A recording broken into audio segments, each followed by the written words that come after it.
Mungkin tiga hukum dulu yang paling urgent untuk kemudian di breakdown gitu Oh, secara detail gitu. saya sih di sini lebih tertarik untuk membahas tiga ini, Mas. Law of attraction, Mm-mm. hukum daya tarik, ya, kemudian hukum kekekalan energi yang dimana di sini mungkin akan saya identikan dengan karmik, karena nanti nyambungnya ke tabungan energi gitu Oke, ya. oke. Sama hukum vibrasi. Mana dulu nih? Iya, yang pertama disebutkan tadi. Oke, gini. Karena saya bicara tentang loa, otomatis kadang masih nyerempet-nyerempet vibrasi nih, Mas. Iya, Berarti iya. yang terakhir yang kekekalan energi aja ya. Oke, siap. Jadi sebenarnya kan kalau kita bicara hukum vibrasi kan meyakini bahwa segala sesuatu adalah getaran. Iya. Di mana getaran ini bergetar dalam durasi tertentu sehingga menciptakan frekuensi. Nanti ada amplitudo, macam-macam. Nah, tapi ada juga yang namanya hukum law of attraction, hukum tarik-menarik. Jadi semacam keyakinan bahwa kita itu selalu menarik apa yang dari diri kita. Kan ada mirip-miripnya tuh dengan Iya, vibrasi. iya, iya, iya. Karena vibrasi juga sama, apa yang kita pancarkan akan hadir dalam hidup kita. 11, Loa juga 12 gitu. ya. Cuman bedanya, ya, loa itu bicara hanya hukum tarik-menarik. Berarti kan dia nggak bahas tolak-menolak dong. Iya.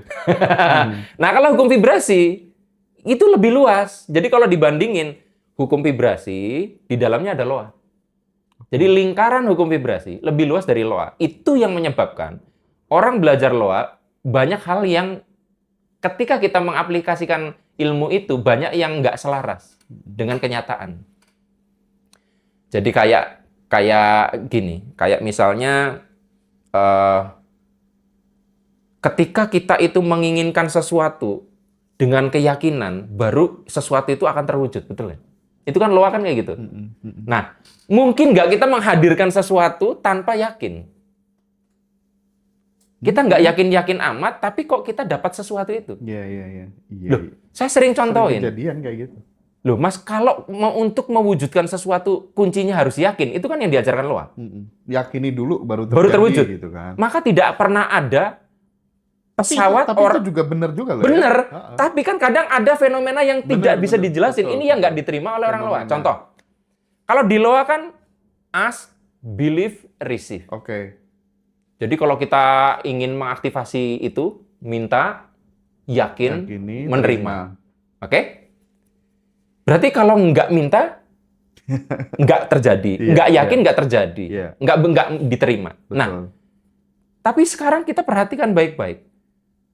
Semua penumpang pesawat yang nyaris mesinnya mati 2. Naik pesawat, mesinnya mati 2, lalu bisa landing dengan selamat. Saya mau tanya, satu pesawat apakah yakin bahwa mereka selamat? Enggak, saya yakin, Mas. Enggak. Kita itu turbulence, glodak gitu. Udah nggak yakin ini bisa landing. Iya, iya, iya. Nah, nyatanya satu pesawat nggak yakin bisa selamat. Itu aja bisa selamat. Betul, betul, betul, betul. Nah, berarti kan ada yang ada yang nggak terjelaskan bahwa, oh, kenapa ya? Ada yang nggak perlu yakin tapi tetap bekerja. Di sini jawabannya macam-macam. Ya siapa tahu karmanya orang ini bagus semua, memang dia jatahnya selamat. Iya, iya. Nggak bisa dijelasin tuh pakai hukum loa. Makanya Mas, kalau belajar ilmu kehidupan, hukum kehidupan hanya separuh-separuh, nanti jadi mabuk. Sampai di sini aku ingin pause dulu deh, karena Boleh, ini boleh. relate banget waktu Boleh potong aja Mas, kita nanti dulu ya. sering WhatsAppan gitu kan. Awalnya tuh aku bener-bener pure pakai loa kan, bener-bener yakin. Dan itu nggak salah loh ya. Ya, ya, yakini dulu pas baru terjadi gitu, Iya. dan kemudian terjadi. Intinya adalah yakini dulu, yakini dulu, yakini dulu gitu. Nah, terus sama Mas Arief dibalik gitu kan paradoks juga gitu. Nah, akhir-akhir ini ketika kemudian aku tuh menginginkan sesuatu gitu, misalnya pengen wawancara siapa yang kayaknya agak susah gitu, aku pakai tuh teknik ala Arif RH tuh. Nggak bisa juga nggak apa-apa, nggak mau juga nggak apa-apa. Abaikan Kan berarti kan nggak aja. yakin-yakin amat. Ya kan? nggak yakin. Tapi hidupku makin enteng dengan cara yang seperti itu. Iya. Dan hasilnya justru lebih presisi, lebih bagus. Iya. Pada mau gitu. Nah, karena gini Mas, yakin, ingat, Mas Hendra kalau minum kopi tipe yang tidak pakai gula atau pakai gula? Enggak. Oke, tapi dulu pernah kan ngalamin kita Iyalah. zaman pakai gula? Iya. Oke. zaman itu rasanya minum kopi tanpa gula tuh nggak enak. Nah, sekarang waktu era itu kita kan pasti punya takaran gulanya. Segitu kan. Nah, kalau ditambahin terus kira-kira jadi enak nggak? Enggak kan? Gula pun yang menciptakan rasa enak ketika kadarnya berlebih, itu jadi bikin nggak enak, bikin mual. Sama, yakin pun itu kayak gula. Yakin tuh kayak gula, Mas. Yakin, ketika ditambahin terus yakinnya, itu jadi melekat loh. Itu banyak orang nggak sadar kontinum dari titik di sini nih. Sini nih yakin nih. Mereka mengira ini tuh adalah titik statis. Padahal ini tuh gerak loh, Mas. Jadinya attach. Aku yakin akan memiliki dia sebagai pacarku. Itu antara yakin dengan melekat banget. Itu tuh garisnya putus-putus. Nah, kita tanpa sadar ketika membangun keyakinan, itu bergeser ke sini. Nah, ini yang kadang bahkan orang loa pun jadi gagal. Nah, sekarang kita bahas tentang tidak yakin tadi. Tidak yakin juga dianggap sebagian orang sebagai titik statis. Loh, enggak. Di sini bisa titik pasrah. Iya. Loh, la haula wala quwata illa billah. Itu tidak yakin. Tiada daya dan upaya yang bisa aku lakukan tanpa bantuan dia. Itu sangat tidak motivasional kalimat itu. Karena kalau kalimat motivasi, saya bisa. Saya bisa dengan upaya saya. Iya kan? Nah, kalimat tidak yakin ini awalnya negatif, tapi kalau pada titik kontinum tertentu, ini malah jadi titik pasrah, Mas. Sing awalnya Tidak mencengkram apa-apa, bahkan tidak mencengkram ingin selamat, ingin hidup dilepas. Lanjutin tadi, sing awalnya gimana? sing awalnya diposoni anaknya ben masuk perguruan tinggi, ya toh. Terus akhirnya di tahun selanjutnya karena terus diposoni gak masuk-masuk, wis klebu yo syukur, ra klebu yo wis gitu. Malah klebu, Mas. Malah melebu. Nah, tapi pertanyaannya, Mas, ini nambah hukum. Jadi kita bicarain 3 hukum ini kadang harus jumping ya. Iya. Dari ukuran waktu, seolah-olah kan tak puasani nggak ada efek, setelah nggak dipuasani, efeknya malah ada. Kalau kita jelasin pakai hukum ini kan, berarti kan mungkin waktu dipuasani terlalu melekat dia. Iya, betul. Terlalu yakin, kalau dipuasani pasti. Heeh. Nah, ketika sudah memastikan ini loh, Mas, kadang kita yang disebut mendahului kehendaknya. Sip. Bukan wilayah kita. Bukan ya, wilayah ya. kita. Nah, tapi apakah terus ketika tadi udah nggak puasa terus kita mengatakan, wah puasanya nggak ada gunanya. Itu berlaku hukum yang ketiga, hukum kekekalan energi. Apapun yang kita lakukan, tidak ada yang sia-sia. Dia menggumpal jadi energi, hanya saja dia mengawang-awang tidak manifest. Setuju. Mau termanifest jadi sesuatu, dihalangi oleh kemelekatan, dihalangi oleh nafsu. Akhirnya ketika, ya wis lah. Jadi udah punya kekuatan pasrah plus tabungan energi puasa yang kemarin. Oh ya, ini kaitannya sama tabungan energi. Makanya juga, jadi ya. kalau kita meyakini banyak hukum, Mas, hidup tuh enteng. Karena coba, kalau Mas Hendra itu hanya menakar hidup pakai loa, dulu ingin banget, terus setelah nggak ingin jadi malah terwujud. Seolah-olah ingin kemarin jadi salah, kita jadi blaming. Jangan-jangan kita tetap harus ingin juga sih. Kemarin itu jadi sesuatu, tapi terhalang karena terlalu kadarnya melekat. Jadi ingin pun pada satu titik perlu. Jadi pada saat kita puasa atau kita sedang membangun tabungan energi itu sebenarnya energi itu nggak sia-sia gitu. Hanya saja menunggu momentum yang pas. Gantung, Mas. Iya. Jadi kayak semacam energi potensial. Karena ada yang memblocking dia untuk manifest. Inilah pentingnya belajar banyak hukum ya, Mas. Makanya jadi minimal Anda tuh 3 tadi. Itulah yang menyebabkan saya tidak merasa putus asa lagi dalam hidup, Mas. Oke.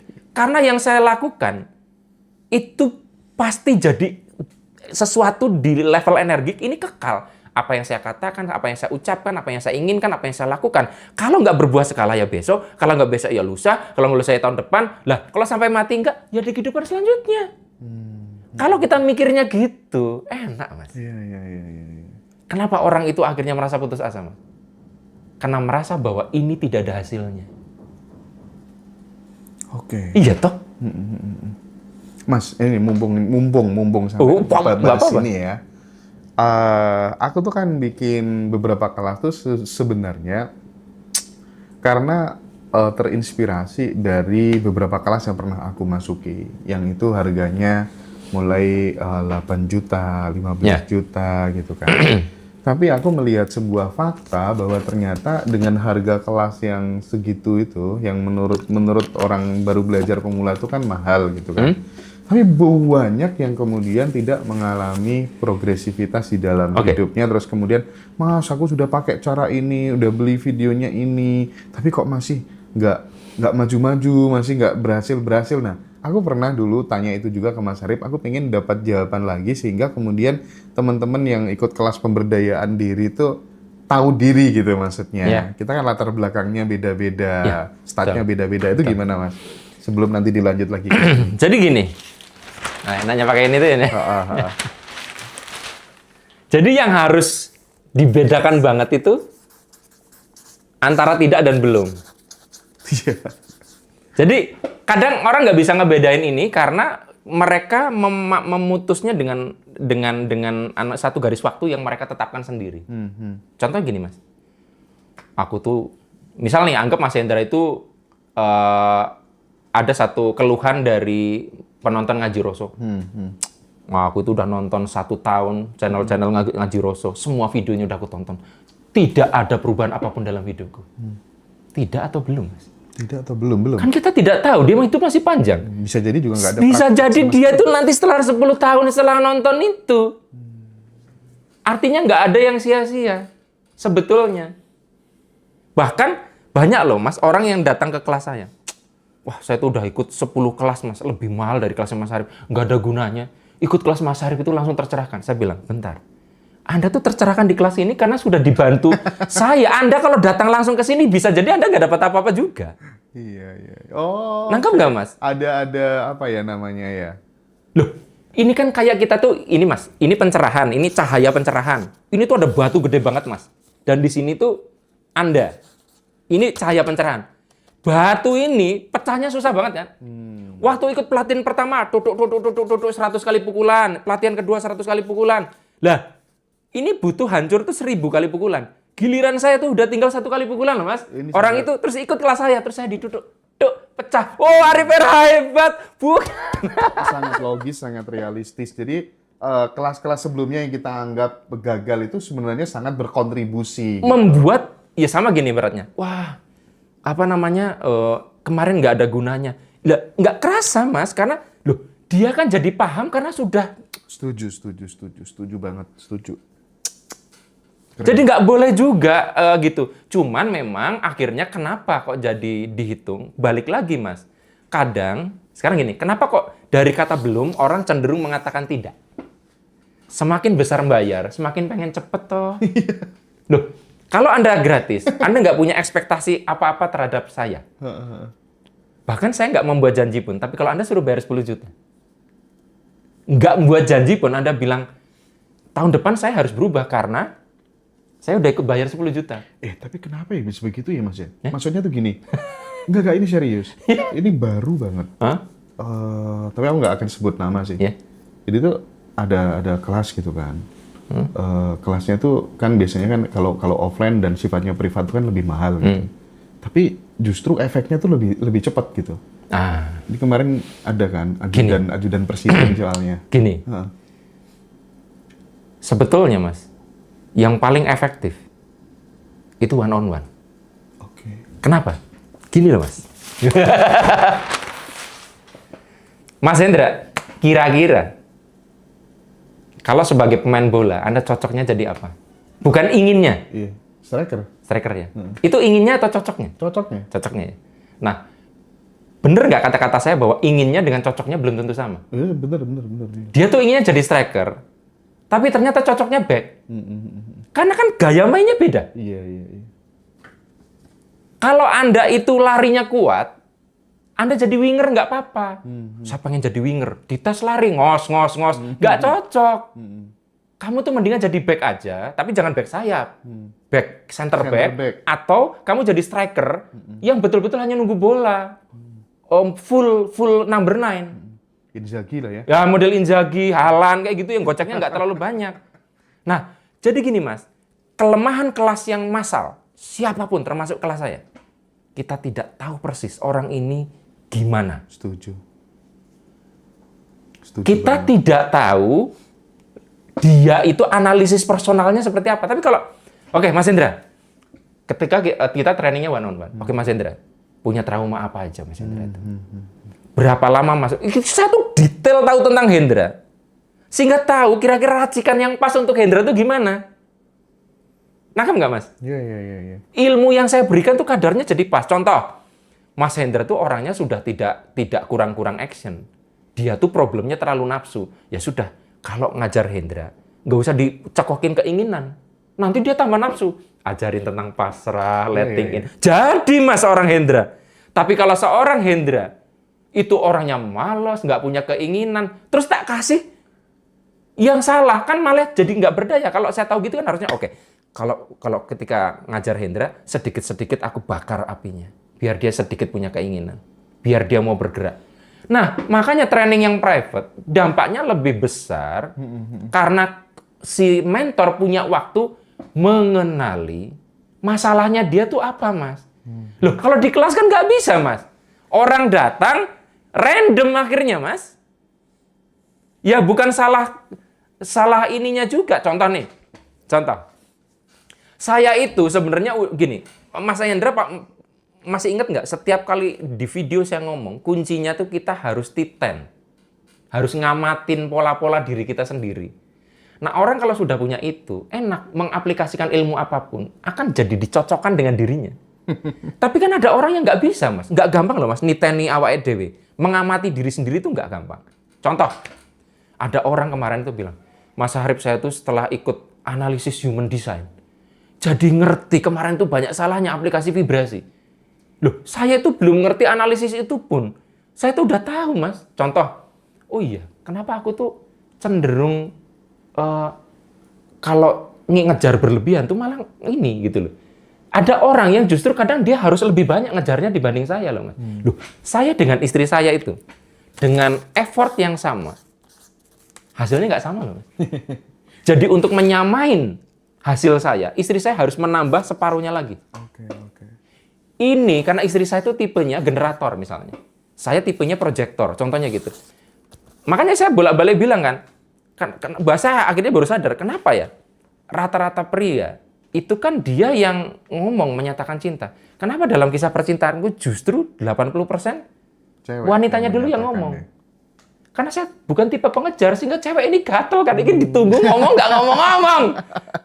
Jadi aku bukan membanggakan itu, tapi karena mungkin boleh dibilang aku pengecut atau gimana, tapi itu yang membuat aku akhirnya dikejar. Bukan karena aku hebat, tapi aku yang lambat bergerak, tapi memang itu bekerja. Tapi kalau orang ini bukan proyektor, ceweknya malah kabur. Makanya pentingnya memahami mesin tubuh kita masing-masing. Betul, Mas. Apapun, tadi kan saya contohin human design. Ada lagi yang lain, apa tuh analisis yang lain-lain lah. Sidik jari lah, analisis wajah lah. Intinya, basisnya, Mas. Training itu jadi akan optimal kalau orang itu paham betul dia itu seperti apa. Terserah analisisnya. Iya. Kalau sekedar kelas kolektif rame-rame kayak gitu, ya kayak misalnya kita mau nerapi orang masih di luar pagar rumah kita gitu ya kali ya. Tapi kalau privat itu kan bisa masuk ke ruang tamu, bahkan masuk ke kamar kita gitu barangkali. Contoh gini, afirmasi biasanya rata-rata diajarkannya gimana, Mas? Umumnya teriak-teriak gitu kan. Iya. Nah, bagaimana kalau ternyata dia itu punya trauma dibentak-bentak waktu kecil?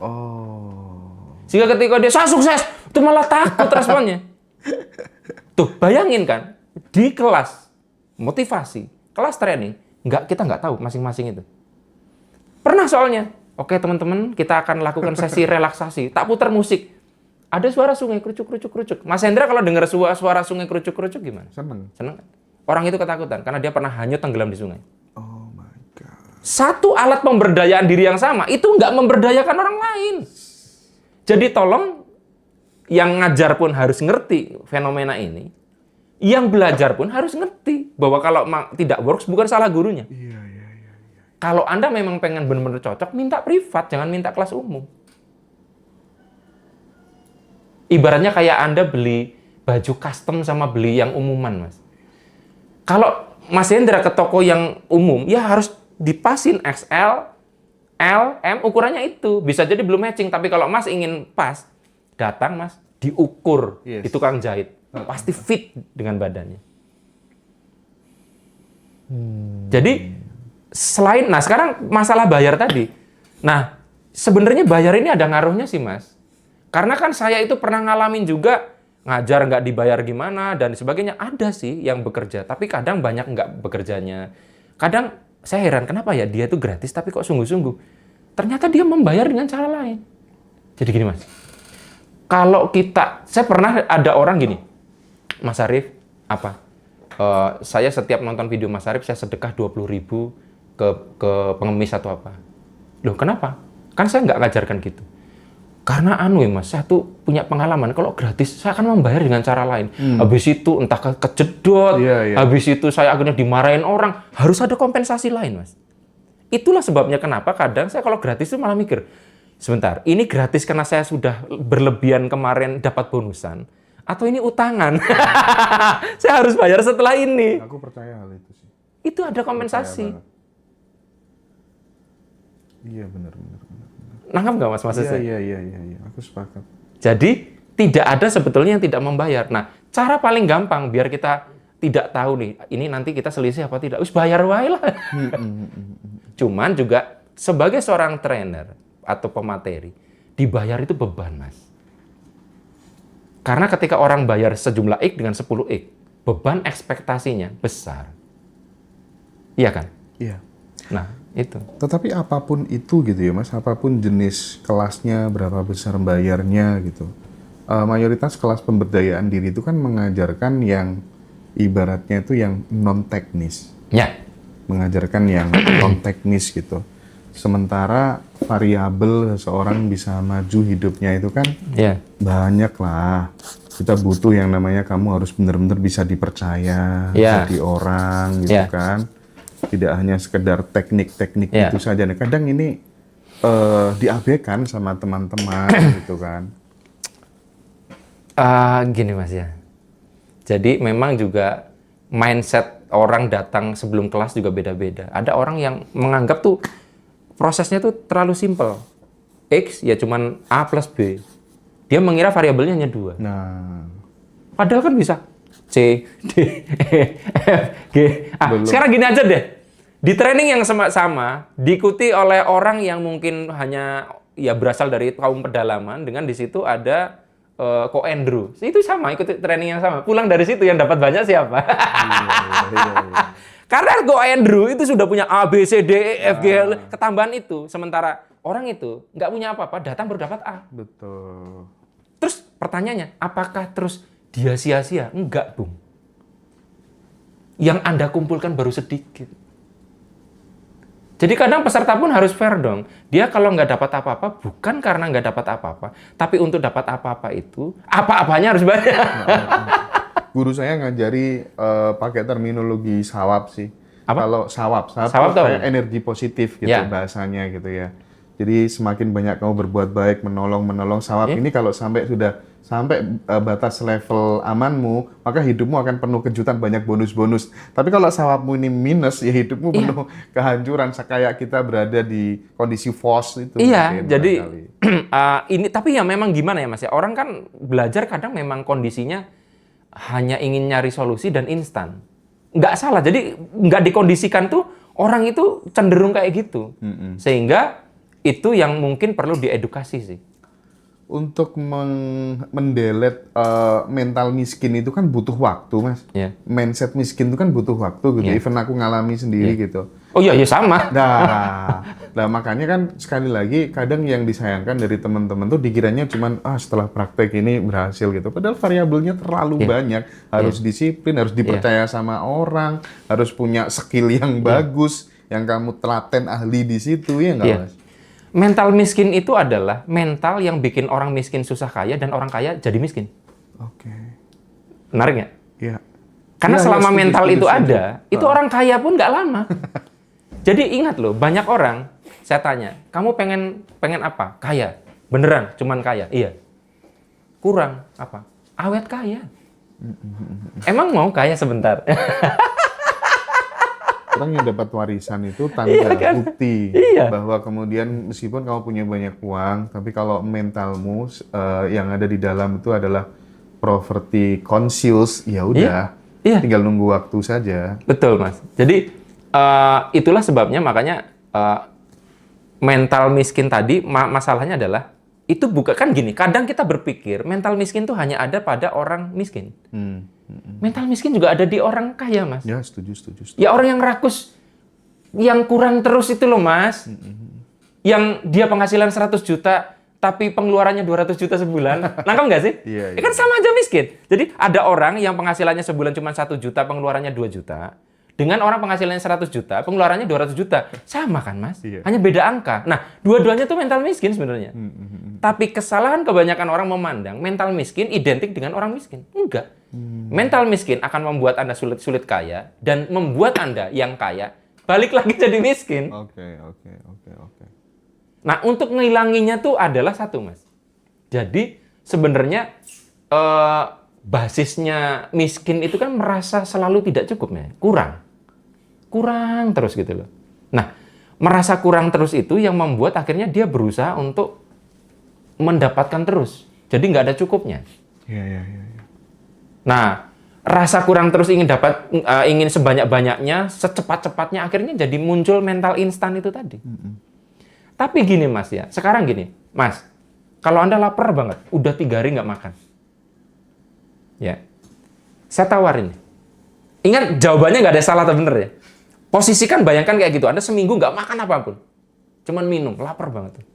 Lalu saya tawarin, Mas, mau tak kasih nasi yang sudah agak kering, nasi aking, lauknya cuma tempe kemarin sekarang, atau mau nunggu seminggu lagi tak kasih makanan paling enak? Enggak, ini serius misalnya. Anda posisi lapar milih mana? Yang sekarang aja ada disikat lah. Nggak bisa dia mikir nanti lebih enak, Mas. Jadi orang miskin itu kan didorong oleh rasa lapar tadi, Mas. Iya.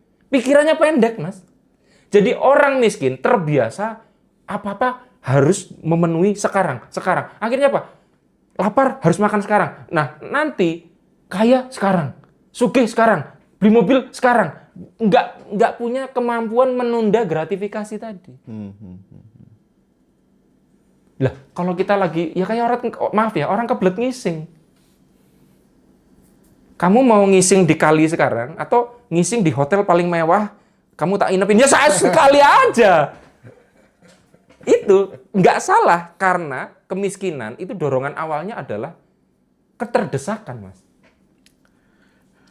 Ya, Mas Arif RH ini ilmunya yang mantap. Pokoknya teman-teman nanti selama beberapa jam ke depan gratis. Ini akan dapat ilmu yang mewah semuanya tanpa ikut kelas ya. Mudah-mudahan ini jadi tabungan energinya Mas Arif. Itu pasti lah ya kalau itu ya. Jadi teman-teman harus bersyukur pagi ini gitu. Kita ini bagi saya kalau ketemu Mas Arif RH itu kelas kehidupan, ilmu daging, ilmu langka. Mas Arif sekarang udah nggak bikin kelas offline lagi kecuali privat, one on one gitu. Tapi informasinya nanti teman-teman bisa follow medsosnya Mas Arif ya, Arif RH Vibrasi. Entah di Instagram atau TikTok atau di YouTube gitu. Dan di Ngaji Rasul juga banyak pemateri-pemateri hebat, teman-teman. Jadi karena gini Mas ya, orang kadang tuh chemistry itu cocok-cocokannya. Iya, jadi ada juga mungkin yang cocoknya ke siapa, misalkan bener. Riko Utama. Kadang juga ke Teh Febi. Nah, itu pun juga ada infonya di Ngaji Rasul. Gitu. Dan jadi sebenarnya wawancara ini adalah adu kuat, gitu, teman-teman. Adu kuat. Nanti siapa yang teler duluan? Tapi aku yakin kemungkinan Mas Hendra yang teler duluan. Bukan karena stamina dia lemah, teman. Pertama, dia yang nanya. Kedua, dia kemarin barusan jarak jauh ke sini. Jadi udah lelah. Jadi saya udah menang ini situasinya.